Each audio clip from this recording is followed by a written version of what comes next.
ভেবেছিলাম পুজোর আগে কোথাও আর যাবো না, কিন্তু ওই যে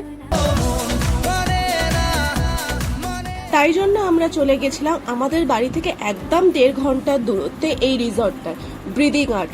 এক্সাক্ট লোকেশনটা হচ্ছে উস্তি, একদম মেন রোডের উপরে এই রিসর্টটা। 12টার সময় চেক ইনের সময় ছিল, তো আমরা একদম 12টাতেই পৌঁছে গেছিলাম। তারপরে রিসেপশনে ফর্মালিটি গুলো কমপ্লিট করে আমরা চলে গেলাম আমাদের রুমে। রিসেপশন থেকে আমাদের রুম একদমই একটুখানি ছিল, আর আমরা যে রুমটা বুক করেছিলাম সেটার নাম হচ্ছে দুর্গাবাড়ি। আর এই রুমগুলোকে দুর্গাবাড়ি বলার একটা কারণ আছে, সেটা একটু পরে বলছি। তার আগে রুমটা দেখে নাও। দেখতেই পাচ্ছ রুমটা যথেষ্ট বড় ছিল, আর এটা উইথ ব্যালকনি। ব্যালকনিটাও তোমাদের দেখিয়ে দিচ্ছি। একটু নজর করলে দেখতে পাবে যে রুমের চারিদিকে কিন্তু মা দুর্গার ছবি ভর্তি।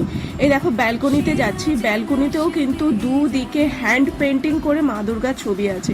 শুধু রুমে নয়, বিল্ডিং এর চারিদিকে হচ্ছে মা দুর্গা এরকম পেন্টিং করে রাখা। রুমের মধ্যে মা দুর্গার ছবিগুলো তোমাদের পরের পার্টে দেখাবো ভালো করে। ব্যালকনি থেকে বাইরেও বেরোনো যায়, আর ব্যালকনি থেকে ঠিক এরকম দেখতে লাগছিল। এরপর আমরা ফ্রেশ হয়ে 1:30টার সময় বেরিয়ে পড়লাম লাঞ্চ করতে। বেরিয়ে খেতে যাওয়ার আগে একবার পুরো রিসর্টটা ঘুরে নিলাম। ঘুরতে ঘুরতে দেখলাম এখানে অনেক রকমের অ্যাক্টিভিটি আছে, যেমন rope course, boating, trampoline, archery, kayaking etcetera করে 11টা মতো অ্যাক্টিভিটি আছে, আর সবই কিন্তু পেড। আর এটা হলো দুর্গাবাড়ির সামনের দিকটা, কি সুন্দর এত বড় করে পুরো হাতে আঁকা মা দুর্গার ছবি রয়েছে।